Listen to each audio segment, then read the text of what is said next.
আসসালামু আলাইকুম, সবাইকে ওয়েলকাম করছি ক্রিপ্টোকারেন্সির আজকের গুরুত্বপূর্ণ মার্কেট আপডেট ভিডিওতে। আজকে এপ্রিল মাসের 1 তারিখ, অর্থাৎ আজকে April fool day. April fool ডেতে বিশ্বব্যাপী মানুষকে বোকা বানায়, মিথ্যা বলে প্রাং করে, রাইট?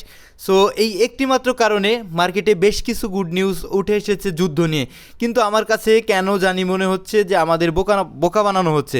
তো যেহেতু লোকটা ট্রাম্প, সে হ্যাঁ বললে আমাদের ধরে নিতে হয় না, আর না বললে আমাদের ধরে নিতে হয় হ্যাঁ। যাই হোক, আজকের ভিডিওতে আমরা গুড নিউজগুলো কভার করব এবং দেখব এর ইম্প্যাক্ট মার্কেটে কেমন হতে পারে, আবার বিগ বুল রান শুরু হয়ে যাবে কিনা। প্লাস মার্কেটের সমসাময়িক আপডেট দিব, প্লাস আপনাদের কমেন্ট করা কয়েনগুলো থেকে বিএনবি নিয়ে আমরা আলোচনা করার চেষ্টা করব আজকের ভিডিওতে। অবশ্যই ভিডিওতে লাইক দেন, প্লিজ ভিডিওতে লাইক করার চেষ্টা করবেন, কারণ আপনাদের লাইকই আমাদের বর্তমান ভিডিও তৈরি করার, কন্টেন্ট তৈরি করার মোটিভেট বলতে পারেন। সো ভিডিও শুরু করার আগে একটি ডিসক্লেমার, এই ভিডিওটি শুধুমাত্র একটি এডুকেশনাল ভিডিও, কোনো ফাইন্যান্সিয়াল অ্যাডভাইস নয়, শুধুমাত্র একটি এডুকেশনাল ভিডিও। যারা স্টিল আমাদের টেলিগ্রাম চ্যানেলটিতে জয়েন করেননি, ভিডিও ডিসক্রিপশন বক্সে আমাদের টেলিগ্রাম চ্যানেলের লিঙ্ক পেয়ে যাবেন। অবশ্যই আমাদের টেলিগ্রাম চ্যানেলটিতে জয়েন করবেন, কারণ মার্কেটে যত ইনস্ট্যান্ট ফান্ডামেন্টাল নিউজগুলো উঠে আসে, প্লাস টেকনিক্যাল নিউজগুলো, টেকনিক্যাল অ্যানালাইসিসগুলো আমরা আমাদের টেলিগ্রাম চ্যানেলটিতে শেয়ার করে থাকি। সুতরাং টেলিগ্রাম চ্যানেল ইম্পর্টেন্ট, অবশ্যই প্লিজ টেলিগ্রাম চ্যানেলটিতে জয়েন করবেন। সো শুরুতে আমরা ফান্ডামেন্টাল গুড নিউজগুলো কভার করব, দেন আমরা টেকনিক্যালি দেখার চেষ্টা করব যে মার্কেটে কী হওয়ার সম্ভাবনা সবচাইতে বেশি রয়েছে। সো 1 নাম্বার যে ফান্ডামেন্টাল নিউজটা আমরা কভার করব, আমি অবশ্যই বাংলায় ট্রান্সলেট করেছি যাতে করে আপনারা বুঝতে পারেন, ঠিক আছে?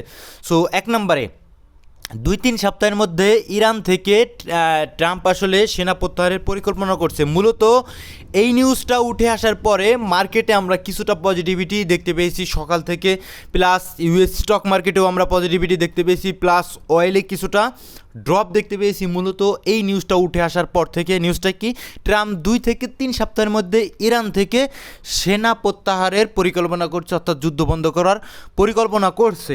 তো একটু ডিটেলসে যদি আমি কভার করার চেষ্টা করি, দেখুন এখানে পরিষ্কারভাবে বাংলায় ট্রান্সলেট করা রয়েছে। রাষ্ট্রপতি ডোনাল্ড ট্রাম্প বলেছেন তিনি 2 থেকে 3 সপ্তাহের মধ্যে ইরানের বিরুদ্ধে যুদ্ধের অবসান দেখতে পাচ্ছেন। ঠিক আছে, কীভাবে দেখতে পাচ্ছেন? কল্পনায় দেখতে পাচ্ছেন।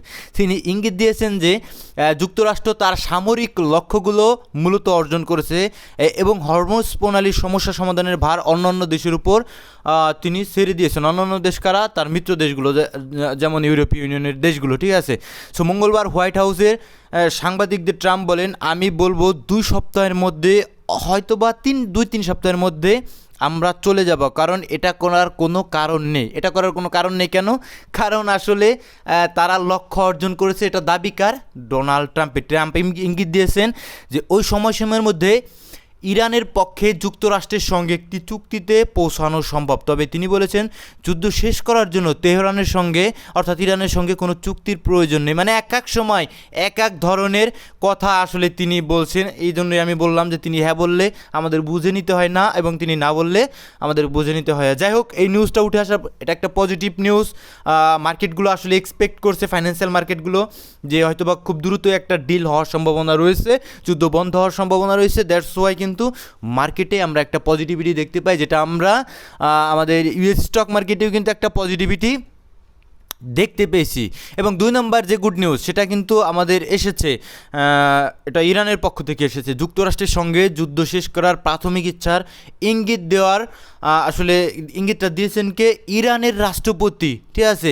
সো ইঙ্গিতটা দেওয়ার পরে কিন্তু তেলের দামও আমরা দেখতে পেয়েছি কমেছে, এবং ইউএস স্টক মার্কেট অর্থাৎ শেয়ার বাজারের দামও কিন্তু বেড়েছে। যদি একটু ডিটেলসে কভার করার চেষ্টা করি, যুদ্ধ শেষ করার জন্য ইরানের নেতৃত্ব আলোচনায় বসতে পারে এমন ইঙ্গিত পাওয়ার পর মঙ্গলবার বিকেলে তেলের দাম ব্যাপকভাবে কমে গেছে। আসলে ব্যাপকভাবে নয়, মোটামুটি কিছুটা কমেছে। এবং সংঘাত শুরু হওয়ার পর শাসক গোষ্ঠীর পক্ষ থেকে, শাসক গোষ্ঠী অর্থাৎ ইরানে বর্তমানে যে শাসক গোষ্ঠী রয়েছে, সংঘাত শুরু হওয়ার পর এই প্রথমবারের মতো এটি কিন্তু এমন একটা পদক্ষেপ, এই প্রথমবারের মতো। এইটা মূলত আগেরটার চাইতেও বেশি গুড নিউজ ছিল, ঠিক আছে? রাষ্ট্রীয় গণমাধ্যম থেকে প্রকাশিত এক মন্তব্যে ইরানের প্রেসিডেন্ট মাসুদ পেগেসিয়ান ইউরোপীয় ইউনিয়ন কাউন্সিলের প্রেসিডেন্ট আস্তনিকস্তাকে বলেছেন যে এই যুদ্ধ শেষ করার জন্য ইরানের প্রয়োজনীয় সদিচ্ছা রয়েছে। পরিষ্কারভাবে তিনি জানিয়েছেন যে যুদ্ধটা শেষ করার জন্য ইরানের প্রয়োজনীয় সদিচ্ছা রয়েছে, কিন্তু বিনিময়ে তিনি কিছু নিশ্চয়তা প্রত্যাশা করেন। নিশ্চয়তাগুলো কি? নিশ্চয়তাগুলোর মধ্যে আমি যতটুকু এই নিউজটা গবেষণা করে পেয়েছি, বিভিন্ন গণমাধ্যম থেকে ঘাটাঘাটি করে যতটুকু পেলাম, তারা যে দাবিগুলো আসলে করেছেন মূলত কিছু নিশ্চয়তা চান, যেমন ইরানের জনগণের নিরাপত্তা চান, প্লাস ইরানের যারা ক্ষমতায় রয়েছে তাদের নিরাপত্তা চান, এবং ইরানের রাষ্ট্রের নিরাপত্তা চান, রাষ্ট্রের বেশ কিছু বিষয় রয়েছে, লাইক ইরানের বেশ কিছু ক্ষতিপূরণ চাওয়ার সম্ভাবনা রয়েছে। তো এই বিষয়াদি আসলে যদি মিটে যায় সেক্ষেত্রে হয়তো বা তারা নেগোসিয়েশন অর্থাৎ যুদ্ধ বন্ধ করার জন্য তাদের সদিচ্ছা রয়েছে। নিউজটা ঠিক এরকমই। তো এই নিউজটা উঠে আসার পরেও কিন্তু মার্কেটে একটা পজিটিভিটি, এটা মূলত গতকালে উঠে এসেছে। এই নিউজটা উঠে আসার পর থেকে আমরা মার্কেটে কিছুটা পজিটিভিটি দেখতে পেয়েছি। সো এবার কথা হলো গিয়ে যুদ্ধ বন্ধ হলো কি বিগ বুল রান শুরু হয়ে যাবে নাকি? ঠিক আছে, বিগ বুল রান, ঠিক আছে। তো এর একদম সরাসরি উত্তর আমি দেবো, একদম ঘুরিয়ে পেঁচিয়ে বলার কোনো কিছু নেই। এর সরাসরি উত্তর দেব আসলে যে না, ঠিক আছে, যে না। সত্যি কোনো ডিল হলে এবং যুদ্ধ বন্ধ হলে মার্কেটে পজিটিভিটি আসবে, কোনো সন্দেহ নেই, এটা সত্যি। যুদ্ধ বন্ধ হলে মার্কেটে একটা পজিটিভিটি আসবে সাময়িক, কিন্তু সেটা আমাদের জন্য পরিষ্কারভাবে একটা বুল ট্র্যাপ হওয়ার সম্ভাবনা একদম সমূহ। মার্কেট অলরেডি তার বুল স্ট্রেন্থ হারিয়েছে। আমরা বিয়ার মার্কেটের মধ্যে আছি এবং বিয়ার মার্কেটের দুইটা লেগ অলমোস্ট আমরা দুইটা বড় বড় ড্রপ অলমোস্ট পেয়ে গিয়েছি, এবং 35-40% থেকে এক একটা ড্রপ আমরা অলমোস্ট পেয়ে গেছি, এবং ওভারঅল কিন্তু 50%-এর উপর পিটিস্টার অল টাইম হাই থেকে ড্রপের মধ্যে রয়েছে। তো অলমোস্ট দুইটা ড্রপ আমরা বিয়ার মার্কেটে পেয়েছি, আরও একটা থেকে দুইটা ড্রপ কিন্তু বাকি রয়েছে। এইটা মাথায় রেখে মার্কেটে কাজ করার চেষ্টা করবেন। এইবার আমরা সমসাময়িক আপডেটে যদি আসি, দেখুন এপ্রিল ফুলের শুরুতেই কিন্তু আমাদের কিছুটা বোকা বানিয়েছে একদম। আসলে এপ্রিল মাসটা শুরু হয়েছে 1 তারিখ এপ্রিল মাসের পড়েছে, আর আমাদের কিছুটা বোকা বানানোর চেষ্টা করেছে মার্কেট। কীভাবে? দেখুন গতকালের অ্যানালাইসিস ছিল এটা আমাদের ফিবোনাকির 4 ঘন্টা টাইম ফ্রেমে যেহেতু ইউএসডিটি ডমিনেন্স আপট্রেন্ডের মধ্যে রয়েছে, নিঃসন্দেহে আপট্রেন্ডের মধ্যে রয়েছে, ব্রেকআউট এসেছে, ঠিক আছে। সো যেহেতু আপট্রেন্ডের মধ্যে রয়েছে, আমি সুইং লো থেকে হায়ার লো থেকে আমি হায়ার হাই পর্যন্ত একটা ফিফ ধরবো। ফিফ ধরার পর আমাদের ইম্পর্টেন্ট লেভেল হবে 0.5, ঠিক আছে। তো আমি এক্সপেক্ট করেছিলাম এই 0.5 থেকে যে দেখুন উপরে রিয়াক্ট এসেছিলো, তো আমি এক্সপেক্ট করেছিলাম যে 0.5 থেকে মার্কেট কিন্তু ইউএসডিটি ডমিনেন্স উপরে চলে যাবে এবং আমাদের মার্কেটে ড্রপ চলে আসবে। তো সেই হিসেবে কিন্তু তখন মার্কেট অলমোস্ট কিন্তু 67,800 থেকে $900 আশপাশে বিটকয়েনের প্রাইস ছিল। তো আমি এক্সপেক্ট করেছিলাম যে এইখান থেকে আমাদের ডিসকাউন্ট লেভেলে যেহেতু ইউএসডিটি ডমিনেন্স চলে এসেছে, তো এইখান থেকে হয়তো বা মার্কেটে ড্রপ আসতে পারে। তো সেইভাবেই কিন্তু আমি অ্যানালাইসিস আমাদের টেলিগ্রাম চ্যানেলটিতে শেয়ার করেছি। তো অ্যাকুরেটলি আমাদের অ্যানালাইসিসটা যে একদম সঠিক হয়েছে এমন বলার কোনো কারণ নেই। আমি জ্যোতিষ নয় মার্কেটে, আমিও অ্যানালাইসিস করি, একদম ঘুরিয়ে পেয়েছি, আমি সঠিক, আমি একদম ড্যাশ ফেলাইছি একদম মার্কেটে, সেইভাবে অ্যানালাইসিস করে একদম মার্কেটে মানে সেই একটা জিনিস হয়ে গেছে। এরকম কোনো বিষয় নেই ভাই, পরিষ্কারভাবে আমারও ভুল হবে। আমার সম্পূর্ণ প্রেডিকশন, পৃথিবীর এমন কোনো অ্যানালাইজার নয় যে তার সম্পূর্ণ সব প্রেডিকশন ভুল হবে। এই ভিডিওটি শুধুমাত্র একটি এডুকেশনাল ভিডিও। আমরা মার্কেটে প্রবাবিলিটি খুঁজবো, মার্কেটে এখানে আপনার প্রেডিকশন করা কাজ না, ঠিক আছে। মার্কেটের প্রবাবিলিটি খুঁজবেন, আপনার যখন ট্রেডিং অপরচুনিটি পাবেন প্রবাবিলিটি খুঁজবেন যে এটা হলে এই সম্ভাবনা আছে, ওইটা হলে ওই সম্ভাবনা আছে। প্রেডিকশন খুঁজবেন, স্টপ লস দিবেন, ট্রেডিং করবেন, ঠিক আছে। অ্যাকুরেসি আস্তে আস্তে বেড়ে যাবে, ইনশাল্লাহ আপনি একটা সময় প্রফিটেবল ট্রেডার হয়ে যাবেন। মার্কেটের একদম সম্পূর্ণ মুভ আপনার ধরার কোনো কারণ নেই, ঠিক আছে। নিজেকে জাহির করার কোনো প্রয়োজন আছে বলে আমি মনে হয় না। যাই হোক, দেখুন কথা বাড়াবো না। এখানে আমাদের ডিসকাউন্ট লেভেলটিতে ট্যাপ করে সামান্য রিয়াক্ট এসেছিলো, মার্কেটে সাময়িক একটা ড্রপ আমরা দেখতে পেয়েছি। দেন এগেইন আমরা দেখতে পেয়েছি আমাদের এটা গত ভিডিওতে ড্র করা ছিল, এটা আমি প্রথমে কাটবো, ঠিক আছে, কারণ চার্ট খুব একটা বেশি মেসি করা ঠিক নয়, ঠিক আছে। সো এটা কাটবো। আমাদের 0.618 অ্যাকুরেট 0.618 ট্যাপ করে এখন রিয়াক্ট আসছে। তো এবার বলতে পারেন যে মার্কেটে কী হবে ভাই? মার্কেটে ভাই এবার আমি বেয়ারিশ, এখনও বেয়ারিশ, যেহেতু ডিসকাউন্ট লেভেলটিতে স্টিল রয়েছে, আমি স্টিল বেয়ারিশ। তবে সম্ভাবনা ভাই নিচের দিকে আরও কিছুটা পড়ার সম্ভাবনা কিন্তু থেকে যায়। যেটা কী কারণে থেকে যায়, এটা আমাদের এখানে একটা ট্রেন লাইন রয়েছে, রিটেস্ট করলে সর্বোচ্চ এই ট্রেন লাইন পর্যন্তই করবো, তারপরে কিন্তু মার্কেটে হেভিলি ড্রপ আসার সম্ভাবনা থাকবে। এবং এক্সপোনেনশিয়াল মুভিং অ্যাভারেজ 50, এটা একটু মার্ক করে রাখবেন, ঠিক আছে।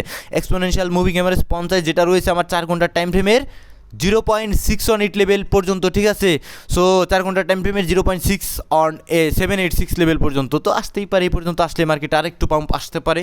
তারপরেও ভাই আমি মার্কেটে বেয়ারিশ, মূলত আমি এখন থেকেই মার্কেটে বেয়ারিশ। এই সমস্ত গুড নিউজ মার্কেটকে বাঁচাতে, মূলত ইউএস স্টক মার্কেটকে বাঁচাতে আসার চেষ্টা করছে, রাইট? এবার বিটকয়েনের চার্টে যদি আসেন, তো পরিষ্কারভাবে একটা রেজিস্ট্যান্সকে বিটকয়েন আসলে ফেস করছে। এখানে একটা ট্রেন লাইন রয়েছে, বেয়ারিশ ট্রেন লাইন 4 ঘন্টার টাইম ফ্রেমে, যেহেতু ইউএসডিটি ডমিনেন্স আপ ট্রেন্ডের মধ্যে রয়েছে। ট্রেন্ড আইডেন্টিফাই করা, যারা আমাদের ভিডিওগুলো রেগুলার দেখেন তাদের ট্রেন্ড আইডেন্টিফাই করার আসলে খুব একটা বেশি কষ্ট হওয়ার কথা নয়। 4 ঘন্টার টাইম ফ্রেমে আমাদের ইউএসডিটি ডমিনেন্স আপ ট্রেন্ডের মধ্যে রয়েছে, সুতরাং 4 ঘন্টার টাইম ফ্রেমে আমাদের কিন্তু বিটকয়েন ডাউন ট্রেন্ডের মধ্যে রয়েছে। একদম পরিষ্কারভাবে যদি লক্ষ্য করেন, 4 ঘন্টার টাইম ফ্রেমে আমাদের বিটকয়েন ডাউন ট্রেন্ডের মধ্যে রয়েছে, রাইট?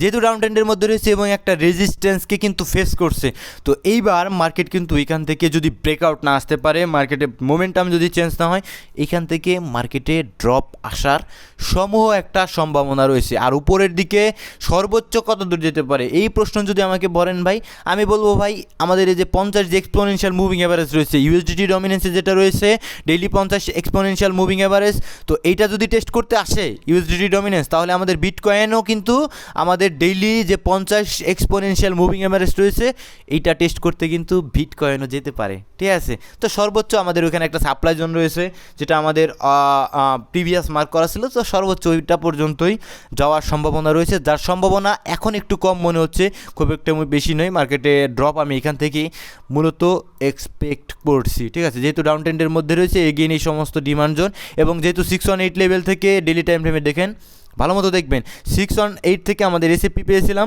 তো এসএপি পাওয়ার পর আমরা একটা পাম্প স্বাভাবিকভাবে পাবো, এবং ডেইলির একটা এই যে ইমব্যালেন্স জোনের মধ্যে পড়ে গিয়েছে, এখান থেকে রিজেক্ট এসে হয়তো বা আমাদের এই 786 লেভেল যেটা রয়েছে 63-র কাছাকাছি সম্ভবত রয়েছে, 786 এখানে লিকুইডিটি রয়েছে। তো এই সমস্ত জোনে আসার পরে আরেকটা ছোটোখাটো অপরচুনিটি থাকবে মার্কেটে, আরও কিছুটা মুভমেন্ট, ভালো রকমের কিছুটা মানে প্রফিট করার মতো একটা মুভমেন্ট স্পটে আমাদের আসার সম্ভাবনা রয়েছে, ঠিক আছে? এই আমার সমসাময়িক আপডেট, ঠিক আছে? এবং যদি ইটিএফ ডাটায় আসেন, ইটিএফ ডাটায় আসলে আমরা দেখতে পাচ্ছি মূলত ছোটো ছোটো করে কিছুটা অ্যাকুমুলেশন হওয়ার চেষ্টা করছে, 117 মিলিয়ন।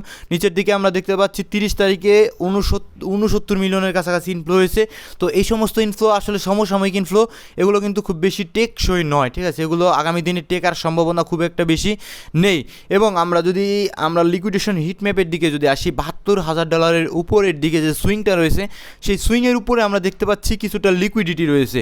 সো এই লিকুইডিটি আমাদের ম্যাগনেটের মতো কি কাজ করবে, এই লিকুইডিটিটা আমাদের প্রাইসকে ম্যাগনেটের মতো কি টানবে কিনা, তার সম্ভাবনা আপাতত আমি দেখতে পাচ্ছি না, যেহেতু বিটিসি একটা স্ট্রং রেজিস্ট্যান্সের মধ্যেই আমাদের 4 ঘন্টার টাইম ফ্রেমে রয়েছে। এটা ব্রেকআউট না দিলে এখান থেকেই ভাই পড়ে যাওয়ার সম্ভাবনা রয়েছে। যদি আমি একটু সামারি করে দেওয়ার চেষ্টা করি আজকের ভিডিওর টেকনিক্যাল অ্যানালিসিসটা, যে দেখুন শর্টার টাইম ফ্রেমে আমাদের ইউএসডিটি ডমিনেন্স 4 ঘন্টার টাইম ফ্রেমে কিন্তু ডিসকাউন্ট লেভেলের মধ্যে পরিষ্কারভাবে আছে, এবং পরিষ্কারভাবে আপ ট্রেন্ডের মধ্যে রয়েছে। এই ট্রেন লাইনটাকে টেস্ট নাও করতে পারে, ইম্পর্টেন্ট লেভেলে রয়েছে, এইখান থেকে কিন্তু উপরের দিকে ইউএসডিটি ডমিনেন্স চলে যেতে পারে, এবং আমি ইউএসডিটি ডমিনেন্সে বুলিশ রয়েছি। এবং ইউএসডিটি ডমিনেন্স যেহেতু বুলিশ, সেক্ষেত্রে কিন্তু ক্রিপ্টোকারেন্সি মার্কেট, বিটকয়েন, ইথেরিয়াম বলেন, সমস্ত কয়েনই কিন্তু আমি শর্টার টাইম ফ্রেমের জন্য বেয়ারিশ রয়েছে। এই আমার সমসাময়িক আপডেট। আর সর্বোচ্চ টেস্ট করলে যদি মার্কেটে আরও ভালো নিউজ চলে আসে, ডিলে নিউজ আসে, তাহলে টেস্ট করতে পারে আমাদের ডেইলি টাইম ফ্রেমের বিটিসির 50 এক্সপোনেনশিয়াল ডেইলি মুভিং অ্যাভারেজ রয়েছে, যেটা ওটাকে টেস্ট করতে পারে। এবং আমাদের ইউএসডিটি ডমিনেন্স আমাদের সর্বোচ্চ নিচের দিকে আসলে, যেহেতু বুলিশ রয়েছে, নিচের দিকে আসলে আমাদের সর্বোচ্চ ডেইলি 50 এক্সপোনেনশিয়াল মুভিং অ্যাভারেজ পর্যন্তই টেস্ট করতে পারে, এবং এইখান থেকে আবার উপরের দিকে উঠে যাবে। এই কিন্তু আমাদের সামারি।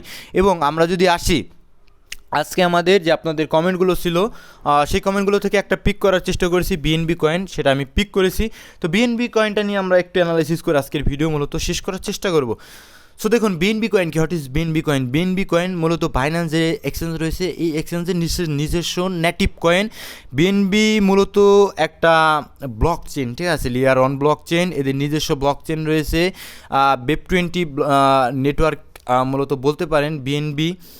এটা মূলত এক কথায় বাইন্যান্স যে এক্সচেঞ্জ, বিশ্বের 1 নম্বর এক্সচেঞ্জ বর্তমানে। তো বাইন্যান্স এক্সচেঞ্জের নিজস্ব native coin. So Binance exchange যত ভালো করতে পারবে আগামী দিনে, যদি অ্যাডাপশন বাইন্যান্স এক্সচেঞ্জের যথেষ্ট রয়েছে, ঠিক আছে? এই বাইন্যান্স এক্সচেঞ্জের রিজার্ভেও কিন্তু যথেষ্ট শক্তিশালী রিজার্ভ রয়েছে। তো আপনাদের টাকা নিয়ে খুব একটা বেশি টেনশনের কোনো কারণ নেই, যদিও কোনো ফাইন্যান্সিয়াল অ্যাডভাইস নয় ভিডিওটি, শুধুমাত্র একটি এডুকেশনাল ভিডিও। তবে যত এক্সচেঞ্জগুলো পৃথিবী রয়েছে, সবচাইতে বেশি রিজার্ভ আপনাদের মানে ব্যালেন্সের রিজার্ভ কিন্তু বাইন্যান্স এক্সচেঞ্জই আসলে সেফ অ্যান্ড সিকিউর এবং তারা কিন্তু একদম ট্রান্সপারেন্ট আপনাদের মধ্যে কিন্তু বিষয়টা একদম ওপেনলি জানিয়ে দিয়েছে, ঠিক আছে। আপনারা দেখতে পারেন, আপনাদের কয়েন মার্কেট ক্যাপে যাবেন, এক্সচেঞ্জে যাবেন, বাইন্যান্সে রিজার্ভ রয়েছে, আপনারা দেখে আসতে পারেন। সো বাইন্যান্স যত ভালো করবে, এর অ্যাডাপশন যত ভালো আসবে, বিএনবি কয়েন কিন্তু ধীরে ধীরে তত ভালো করার চেষ্টা করবে। এর সাপ্লাই যদি চিন্তা করেন, ম্যাক্সিমাম সাপ্লাই 136 মিলিয়নের কাছাকাছি, খুব বেশি সাপ্লাই নেই, এবং এর টোটাল সাপ্লাই 136 মিলিয়নের কাছাকাছি। অর্থাৎ টোটাল সাপ্লাই, সার্কুলেটিং সাপ্লাই নিয়ে বাইন্যান্সের খুব একটা বেশি চিন্তা করার কোনো কারণ আপাতত আছে বলে মনে হয় না। এবং বাইন্যান্সের আরেকটা ভালো দিক রয়েছে, বাইন্যান্স কিন্তু খুবই ইউজার ফ্রেন্ডলি। এরা কিন্তু নিজেদের যে নেটিভ কয়েন রয়েছে এটা কিন্তু মাঝে মাঝে বার্ন করার চেষ্টা করে। তো এর ডিমান্ড কিন্তু যেহেতু বার্ন করার চেষ্টা করে, এর ডিমান্ড কিন্তু আস্তে আস্তে বাড়ার সম্ভাবনা থাকে। এবার এর অল টাইম হাই কিন্তু এই সাইকেলে করেছে $1370 আশপাশে, এবং এর অল টাইম লো যখন নতুন ছিল, কয়েনটা নতুন এসেছে 9 বছর আগে, তখন ছিল। সো এইবার আমাদের প্রশ্ন এটা নয়, আমাদের হলো বাই করে জিততে হবে। যারা ইনভেস্ট করতে চান, কোনো ফাইন্যান্সিয়াল অ্যাডভাইস নয়, আমাদের এই সাইকেলের যে ওভারঅল একটা মুভ এসেছে, মুভ থেকে সিম্পলি একটা ফিবোনাকি ধরবেন, সবসময় চেষ্টা করবেন। যেহেতু সাইকেলের মুভ, বিয়ার মার্কেটে এর প্রাইস কোথায় পড়ে যাবে কেউ বলতে পারে না, তবে আপনার একটা প্ল্যান করে অবশ্যই চলা উচিত বলে আমার কাছে ব্যক্তিগতভাবে মনে হয়। তো এক্সট্রিম ডিসকাউন্ট লেভেল যেটা 0.786, ঠিক আছে। সো এই লেভেলটা আমাদের অ্যারাউন্ড $450 নিচে থাকবে। $450 নিচ থেকে আপনি হয়তো বা ধীরে ধীরে রাখার চেষ্টা করতে পারেন, ঠিক আছে। অ্যাজ এ ব্যক্তিগতভাবে আমিও নিজেও $450 দিকে আসলে, $450 নিচে যখন বিএনবি কয়েনটা আসবে কিনা সেটা পরের বিষয়। যদি আসে সেক্ষেত্রে আমরা বাইং করে কিন্তু জিতে যাব। যদি $450 নিচে আমাদের বিএনবি কয়েনটা কোনোভাবে আসে, সেক্ষেত্রে আমি হয়তোবা রেডি হব এই বিএনবি কয়েনটাতে ঢোকার জন্য। বিএনবি কয়েন খুবই ভালো কয়েন, এটা দেখতে পাচ্ছেন যে যখন আসলে বিএনবি চেনের যখন হাইপ আসে, বিএনবি চেনের আন্ডারে যখন নতুন নতুন বিভিন্ন মিম কয়েন এবং বিভিন্ন অলস কয়েন আসার চেষ্টা করে বিএনবি ইকোসিস্টেমে, তখন কিন্তু আমাদের এই বিএনবি কয়েনটা ভালো করার চেষ্টা করে। ট্রানজ্যাকশন বাড়ে, ড্যাব অ্যাডাপশন যথেষ্ট রয়েছে, এটা কিন্তু ভালো করার চেষ্টা করে। অল টাইম হাইতে কিন্তু সাইকেল বাই সাইকেল এটা অল টাইম হাই যাওয়ার চেষ্টা করে। সুতরাং বিএনবি কয়েনটা খুবই ভালো কয়েন। 786-এর নিচে আসবে, $450 নিচে আসবে তখন আমি ইন্টারেস্ট হব যত ভালো কয়েনই হোক। তার আগ পর্যন্ত আমি বিএনবি কয়েনটাতে কোনোভাবেই ঢোকার কোনো ধরনের কোনো চিন্তা ভাবনা করবো না। এটা আমার ব্যক্তিগত অ্যানালাইসিস। উপরের দিকে টপ আউট করেছে, এবং টপ ক্যান্ডেলগুলো দেখলেই কিন্তু একদম আপনি বুঝতে পারবেন টপ আউট করেছে, এবং নিচের দিকে আমি ওয়েট করবো। আর শর্টার টাইম ফ্রেমের আপডেট আপাতত আজকে দেওয়া কোনোভাবেই সম্ভব হচ্ছে না, ভিডিও লং হয়ে যাচ্ছে। তো ভালো থাকবেন, সুস্থ থাকবেন, দেখা হচ্ছে পরবর্তী কোনো ভিডিওতে। আর ভিডিওটি শুধুমাত্র একটি এডুকেশনাল ভিডিও, কোনো ফাইন্যান্সিয়াল অ্যাডভাইস নয়। অবশ্যই ভিডিওতে লাইক করবেন, আর যারা স্টিল আমাদের চ্যানেলটিতে নতুন রয়েছেন অবশ্যই সাবস্ক্রাইব করার চেষ্টা করবেন। আসসালামু আলাইকুম ওয়া রাহমাতুল্লাহি ওয়া বারাকাতুহু।